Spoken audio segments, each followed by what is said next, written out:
we're going to sharpen a fishbone shear. And the fishbone is now a generic term for any of these shears that you can razor with. Ours is the original fishbone, but we didn't trademark the name fishbone early enough in our development. And so it has been picked up as a generic term for this type of shear. And these shears are easy to sharpen, but there's a little tricks to them. They have to be extremely sharp in order to razor.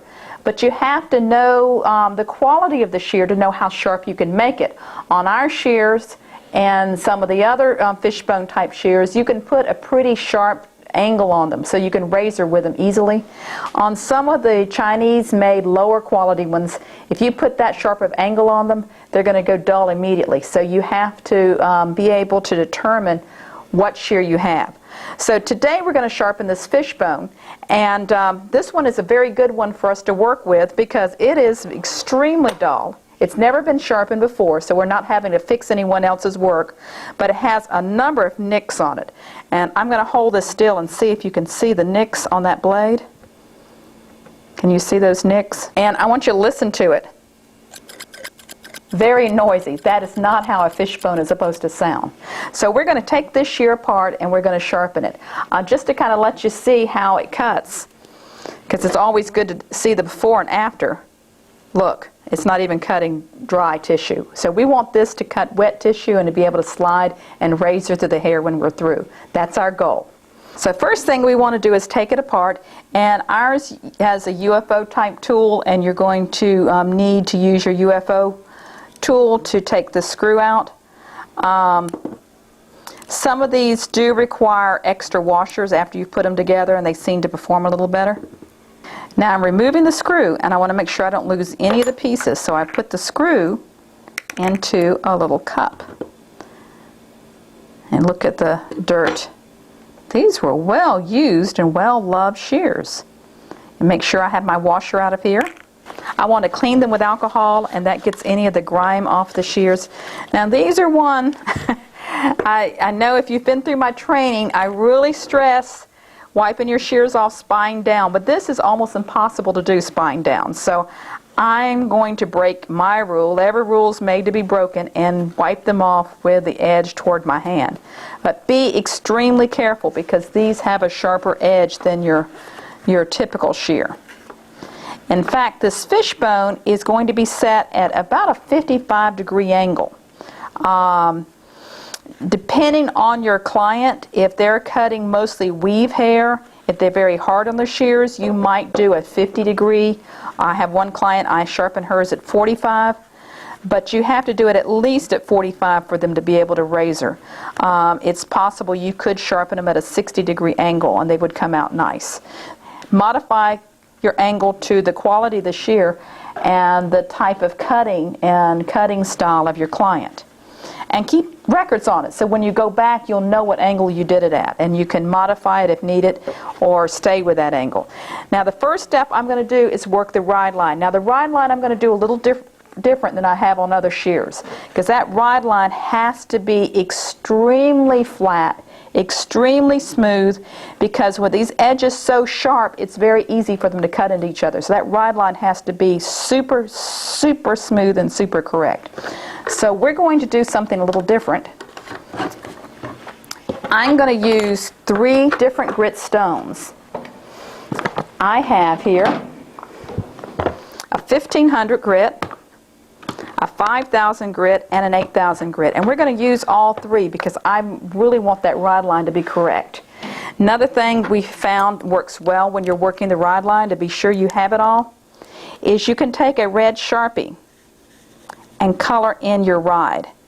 And this way you can see very quickly if you've removed the metal from your ride. And I'm going to color both blades in along that ride or that hone line, so I can see if I've removed the nicks and got that ride nice and flat. So starting with the 1500 grit, and once again remember to keep your stones flattened and cleaned off. Don't put anything on your stone other than water, and if you just have to wipe it off, don't use a paper towel, don't use your fingers, use like a paintbrush sponge to remove any of the extra swarf or debris that's on your stone, see? And this is a fairly coarse grit. Like I said, it's 1,500. You could use 1,000. 50% or more of my pressure needs to be over this pivot area because this is the only area of the shear that's flat. If I was putting most of my pressure here, it would change the angle and the flatness of that blade. That's where the twist comes in. The DVD we have called The Hollow in the Hone will explain that a little bit more. But needless to say, you want to put most of your pressure in this area and then lighter pressure out here. And it's a down, mostly, but most of your pressure is the downward stroke and then the little lighter going up. And I'm not doing a lot of strokes because this is a pretty aggressive stone and I don't want to take a look at it. And you can see some red left, but right on the ride, there is none of the red sharping. There's a little red left, but right on the edge, on the ride area, there is no red. Now there's some red back here, but that's not the cutting area. So that's not the important consideration. It's from here down is where I'm looking for that red to be removed to know that I've got that ride line smooth. So now I'm going to do the other blade on the 15. Once again, most of my pressure is on the pivot. And I'm not doing any type of rocking, nothing like this. It has to be kept very flat. And once again, you can see where the red has been removed. There's a little red behind here, but the red is all the way gone along the very edge. I'm going to work this a little bit more just to see if I can get that ride a little bit wider here and put, although most of my pressure is here, I'm going to put a little bit more pressure right there at that spot. As long as 50% of my pressure is here, that keeps my blade from rocking.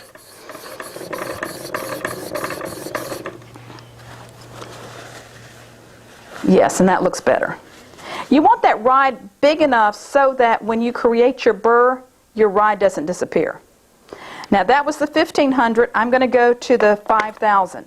Before I go to the 5,000, I want to remove any of the 1,500 grit off of these blades because then I've contaminated my 5,000 grit if I haven't removed all of this. So let's clean this off. And that's just once again wiping off with water. One of the few shears that we wipe off, edge down. And it makes me cringe to do that. And you see we haven't removed all the nicks. You still see them in here if you can look in the light. I'm not sure if you can see that, but we have to get every one of those nicks out or that shear will not razor through the hair. And your clients love these shears. In fact, we have one of our customers in Ohio that tattooed this on her arm. She loves her fishbone shears so much. That's love when you want to have it permanently affixed to your arm. Let's move the 1,500 out of the way. And you could have started with 1,000 grit too. And you probably would want different sponges maybe for your different stones so you don't have the contamination there. Once again, most of the pressure here. And I'm just getting this progressively smoother and shinier so that the hair will just slide over the blades and the blades will not cut into each other.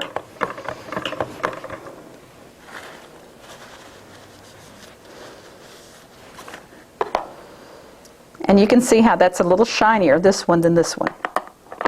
This blade is a little shinier than the other one. Most of my pressure is here. No rotating of the blade.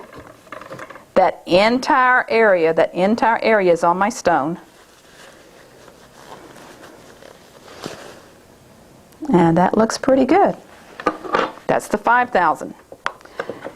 On 99.9% of the shears, 5,000 is going to be plenty flat enough, plenty shiny enough, more than sufficient to do a correct, great ride line. These fish bones have to be almost perfect to really cut nice. And I'm going to use a fresh side of the stone so I know I'm getting a really, really nice ride here. And I'm going to wipe off the stone, make sure I don't have any type of grit or anything on it because this is the last and final step of my ride line. And I want this blade, the ride line to be just super shiny and super smooth. And I can feel the difference. You almost feel a little suction when you get that ride line nice and flat.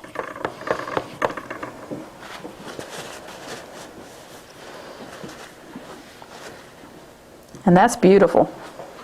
I can still see my nicks in there, but we should remove the nicks on the sharpening step. If you had really, really, really deep nicks in it, which I've seen that before.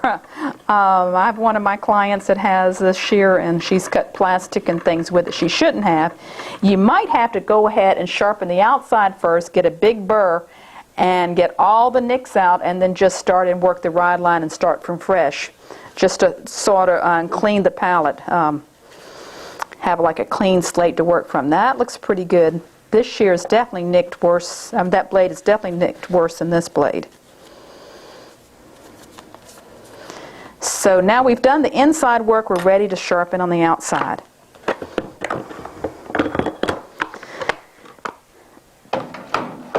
Now, rarely, rarely, rarely are you going to need to use anything with a higher micron than a 15 micron. We're going to start out with a 15 micron. I think this will be fine on this shear. I'm using a cushion plate. I know some people that use a flat plate. Well, I like the cushion because it gives me a little bit more of a blend, so I'm not seeing a demarcation here. Where my edge comes away from the spine.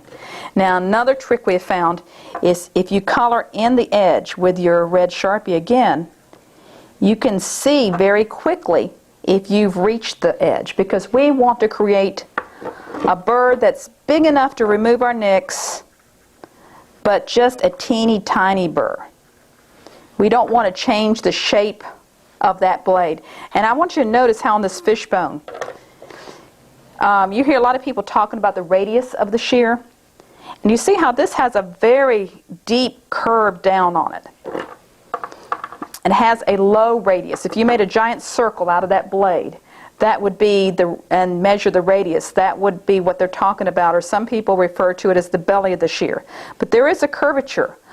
Very few shears have this lower radius or this much of a curve. So the way we put it in the clamp is going to be a little different, because we need to make sure that we don't remove that humpy area, because that's what makes it slide cut so well. This shear is not only great for razoring, but it's great for slide cutting. If you notice, the Chinese scissor doesn't have quite the same radius as our fishbone shear, and it's going to perform differently. If you put this type of shaped blade on this one, it's going to have a different performance. So let's put this in our clamp. I've got my Allen wrench, and on our Scimech clamp, what I'm going to do is pull my little ledge out so I can get a little bit lower tilt to that blade. I'm also going to set this, as I said, I could set this on a 55 or 60 degree angle. This is 0. On our new clamps, this dot is 40. So that's 50, this is 55. And we can put it here at 55, which is a pretty sharp edge. We could actually maybe put it at 60, but I'm going to do 55.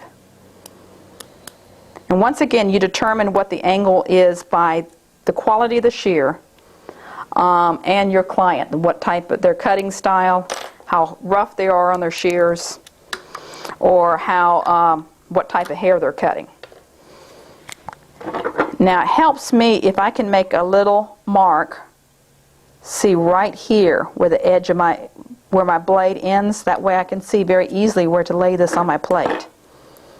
So I'm putting a little mark here. And I'm going to set this into my clamp.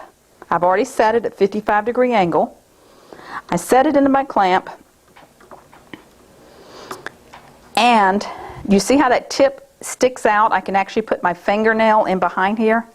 I'm going to tilt this blade down in my clamp until most of it lays pretty nicely on my wheel here. Do you see how I've got it tilted? Now, with that severe tilt, the tip here, where the wheel is coming is not coming in the same direction, so I'm not getting the grind mark I would like. So on this type of shear, I'm going to have to pull it out. Do you see that? So I'm going to do some rotation just to blend it, just a tiny rotation, but I'm going to pull it out to get that whole shape. And if I'm laying it on my wheel, I can kind of feel whether I'm following that angle. And you know what, now that I lay it on here, I think I want to set it at a 60-degree angle. I think that's going to lay a little bit better on this one. That's a very sharp angle.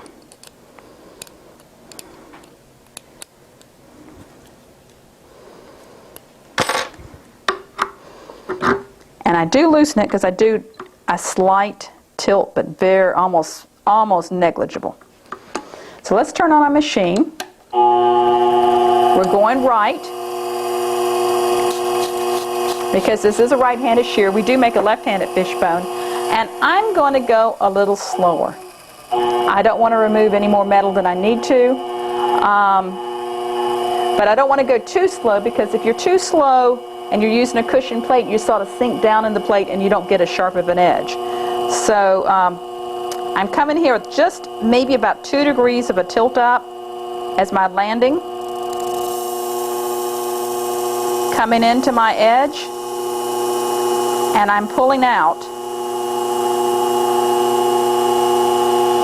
to get that whole blade on the plate. Now you notice I'm using very light pressure, and as I'm pulling out, did you see how I'm actually curving it out so that I'm creating an equal burr all the way down? Now I have a burr from here to the tip. I do not have a burr at the area. I can feel that, and if I hold this very still, you're going to be able to see the red Sharpie from here down, and there's no red Sharpie to the tip. And this is how the Sharpie can help you, because you want a teeny, teeny, teeny burr. It may be difficult to feel it, but by using the Sharpie you can see it. So we want to go back and get this area here.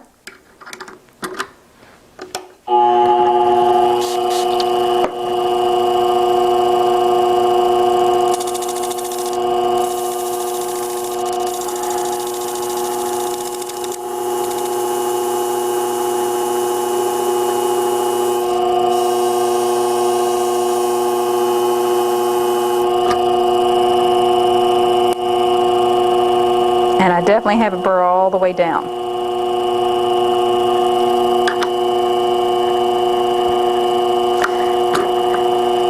So now I go to the 9 micron. I do not take this out of the clamp because I don't want to change the angle. Move this out of the way. I'm going to put a worn 9 micron here. And I'm going to do the same thing. And I want to do a little blending in. I'm going to go a little faster. Very light touch.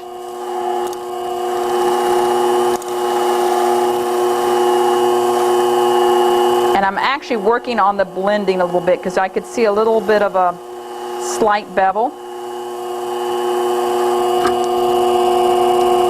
And can you see how that's improved there? I don't want to roll beyond that spine area, but I can work the 9 micron to get that surface area.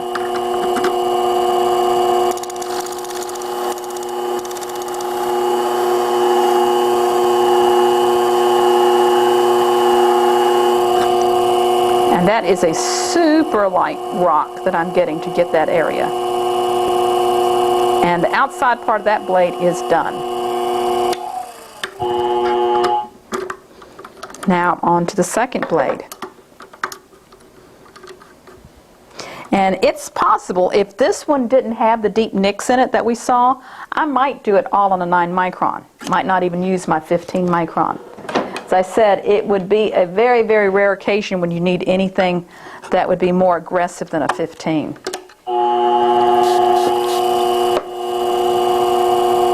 And I'm coming in here about maybe 1 or 2 degrees tilting up so my landing is in the center.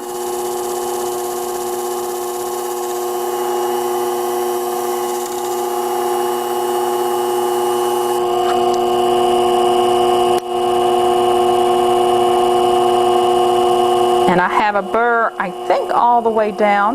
Nope, I don't. Let me show you. This is where the red Sharpie helps. If you look, This time, I haven't removed right on the edge, right at the tip. I'm going to turn this back and forth. Can you see there's a little tiny red Sharpie right there at the tip? So this gives you another test besides just your fingers, because if I was using my fingers, I would think I had a burr at the tip. But my eyes tell me that I don't quite have the burr at the tip. And they do a lot of cutting with the tip.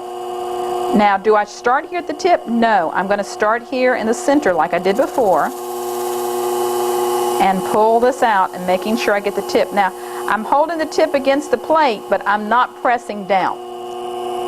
I just want to make it come in contact with the plate. And that red is gone, but there's something at that tip that still doesn't look exactly right. So I'm going to go over it one more time. It had like a little white, shiny line there at the tip. And that was a very light pressure, and then that spot I was looking at is now gone. That looks great. You need to be very careful because this has such a curve to it. Your tendency is to come in and do this kind of a thing. And then you take way too much off at the tip. You have a big heavy burr at the tip, and then you have a problem at the end where the tips don't come together. And when we get to the end, I'll show you how to correct that, because you may, even if you didn't make the mistake, you may be going behind another bad sharpener or an uneducated or untrained sharpener that has taken too much metal off here, and I'll show you how to correct that. But that is a really, any of the shears that have a lower radius or more of a belly or curve to them, the big tendency is to curve them too much. You almost want to think of it as an L shape where you're working this section and then you're working that section. So it's almost think of it as two angles instead of a continuous curve. And that'll keep you from making the mistake of taking too much off at the tip. So the 15 micron is done. We want to go to the 9 micron. Always set your plates aside, everything aside, so you don't have the cross-contamination of your grits. And slight tilt. And we're doing a slight rocking. You don't want to rock beyond that spine.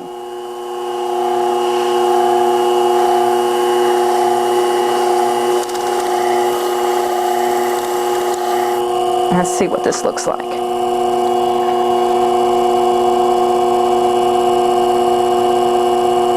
That's looking pretty good. I think I'm going to do just a little bit more to get that blended in.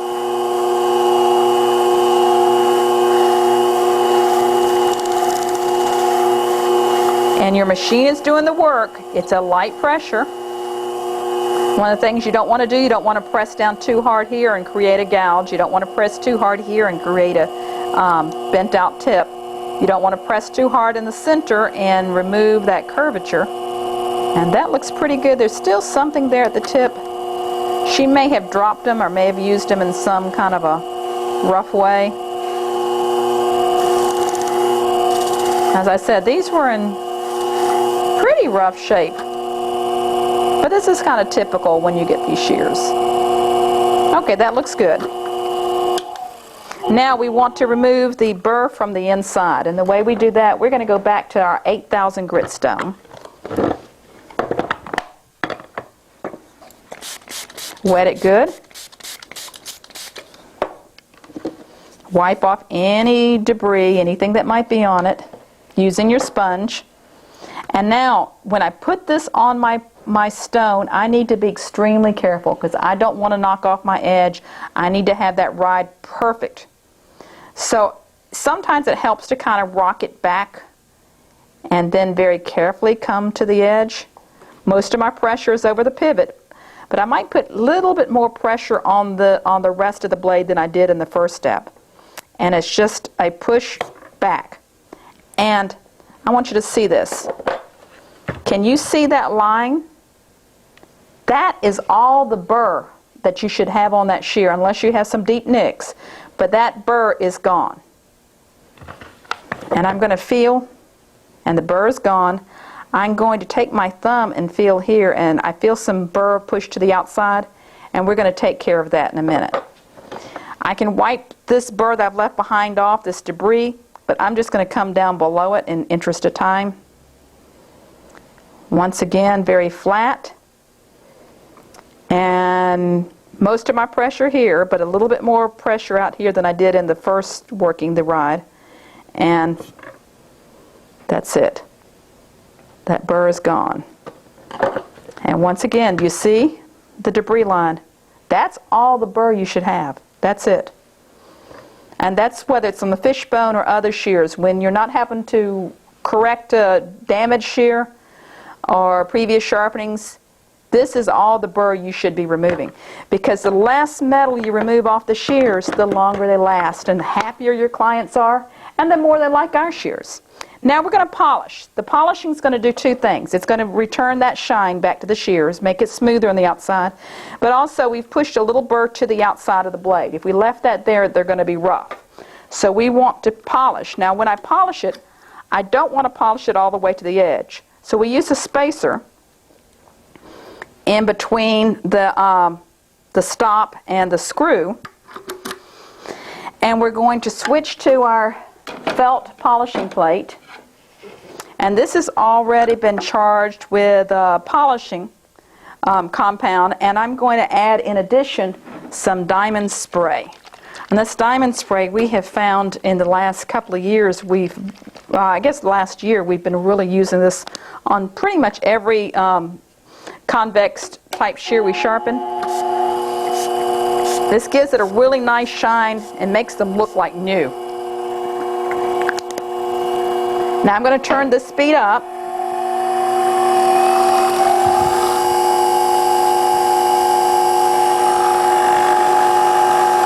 And because I'm set a little further back, I don't really need to do any rocking. I'm just going to come in here straight. Let me turn it off a second while I set it in my clamp. Because I want to try to get that same angle I had before, which that looks about right there, I believe. And let's turn it back up.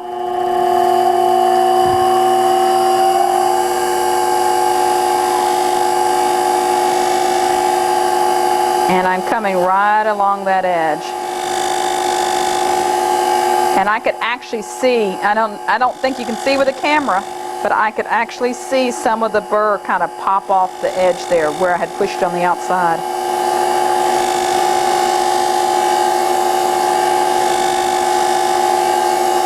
And I have a finger here that keeps the metal from getting too hot. I know if it starts to overheat, because I'm not using water on this and I'm going at a high speed.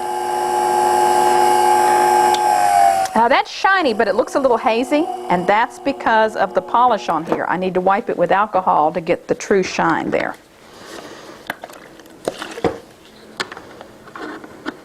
And by the way, I like to get the alcohol, rubbing alcohol that's got the wintergreen in it. Not only does it smell good, but it sort of looks exotic to your hairstylist when they see you using it. And I'm going to wipe this blade off.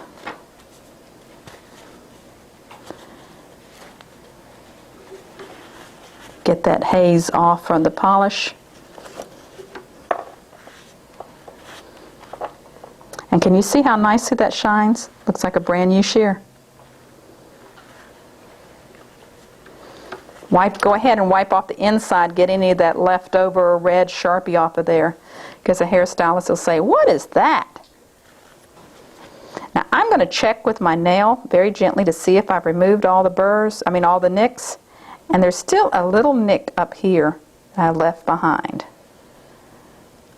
I'm hoping it's still going to cut even with that nick. I should have taken maybe a little bit more metal off. These were badly damaged shears. But let's see, before you start taking too much steel off, you give it a whirl and see how they work. Okay, I'm ready to polish this blade. And I'm all the way to the edge. I'm not doing a rocking here. But I do need to pull it out in order to get the right placement of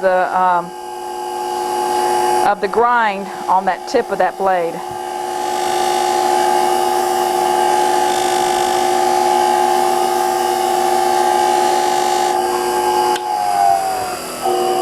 Let's see how that one looks. That looks great too. Let's clean this off with alcohol and get that haze off of it.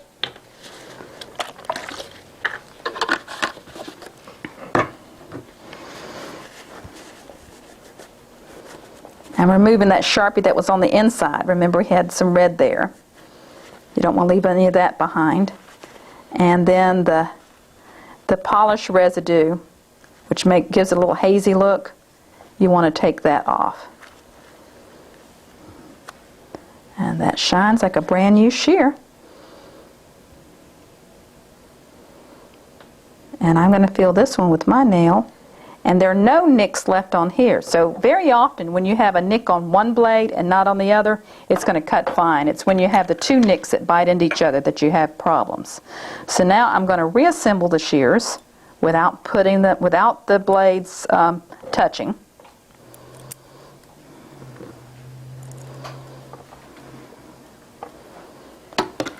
And I use my UFO tool.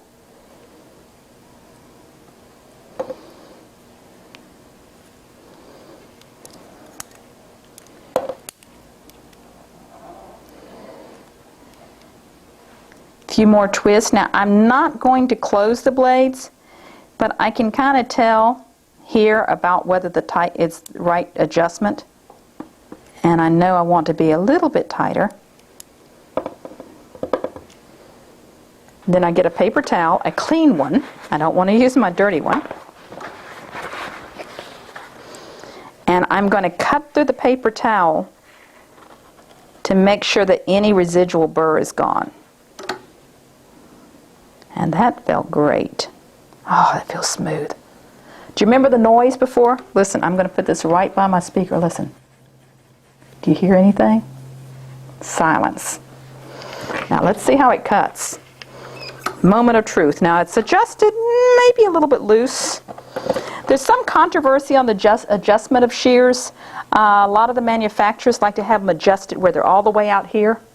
The problem is, and that may be the correct adjustment, the optimum adjustment, the hairstylists don't think so.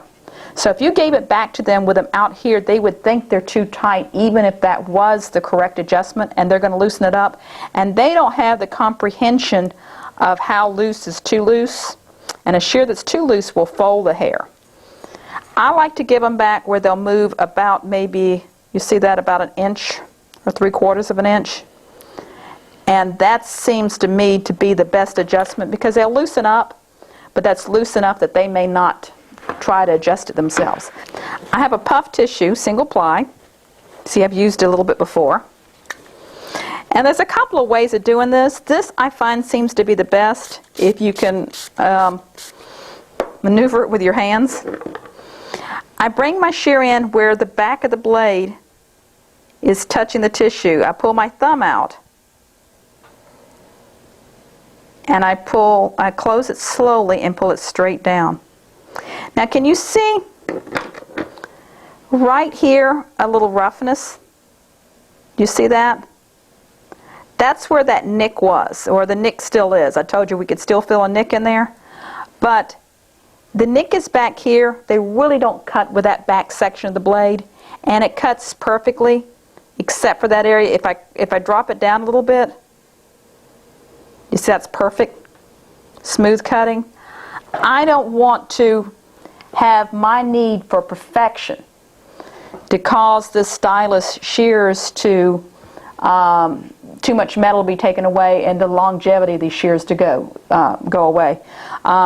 So I'm going to be satisfied with that little bit of a tear on there. If they say they feel something, and some of them might, then you can go back and address that. But I would defy any hairstylist to feel that. Now that feels really great. Before we're going to actually test it on some hair and then oil it. But you want to double check those tips. Two things you want to check. If you've gone behind other sharpeners or you've taken off too much steel, those tips very often won't come together. Now if you shortened it, that's going to change that whole shape of that scissor. It's hard to take anything off the bumper because on our shears and some of the other ones as well, it's one of these screw-on bumpers, and there's not a lot of plastic there to play with, to remove. these screw-on bumpers sometimes might need a little Loctite if they're tending to lose them all the time.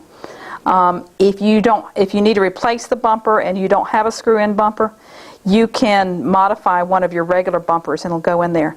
Let's say the tips didn't come together. What I would do then is bend the handles. And on our Fishbones, the handles bend very easily.